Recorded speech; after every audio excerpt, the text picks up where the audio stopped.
Nonito Donaire wants to drop down to 115 pounds and feels that he will be potent at that weight. What are your thoughts on that, Ryan? Yeah, so I was speaking with Richard Schaefer, the president of Probellum, which has signed Nonito Donaire to a promotional contract.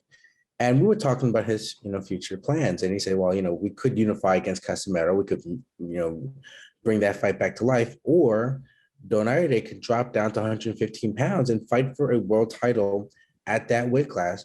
That would make him if he was to win a world championship there, he would be a 5-division champion, which would really boost his statistical standing in history. So I think that would be great if he can do that safely.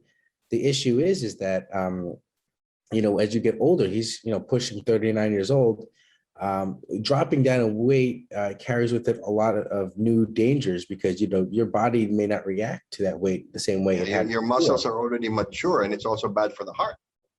Yeah, it can be. Yeah. And kidneys and all those other important organs. So if Donaire can do it, it would be really interesting because there are a lot of big fights that can be had there because 115 pounds is still one of the glamour divisions right now in boxing because, you have Chocolatito Gonzalez is there, Juan Francisco Estrada, Sri Saket Sarangvisai, and, there's a lot of potential there.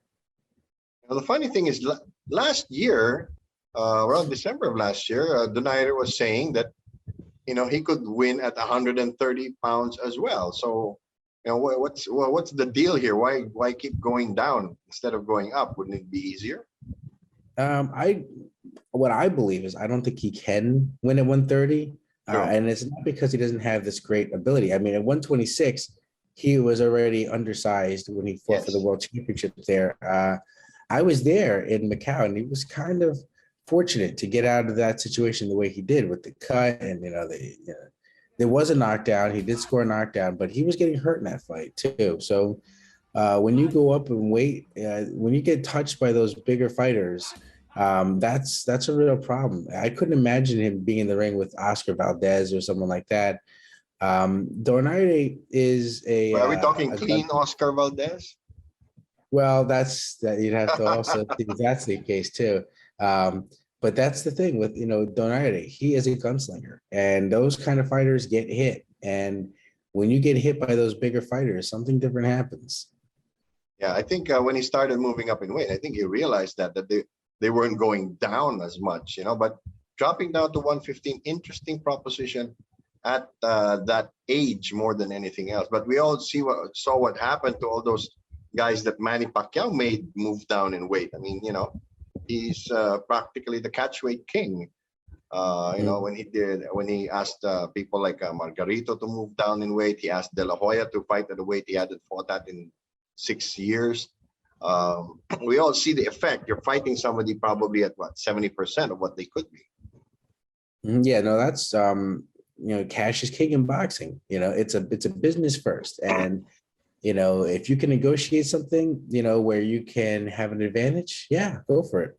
I mean, we saw that with Floyd Mayweather Jr. throughout his career. Like he fought Canelo Alvarez at a catchweight. There were reports that he was going to actually fight Winky Wright at middleweight or junior middleweight, but Winky had to have a same day weigh-in, I believe was the clause. And Winky, of course, said, no, thank you. So yeah, no, if you can negotiate something good for your career, give yourself an advantage, sure. But I think the real boxing fans would be like, I wonder if that's straight up. So there's a catch-22.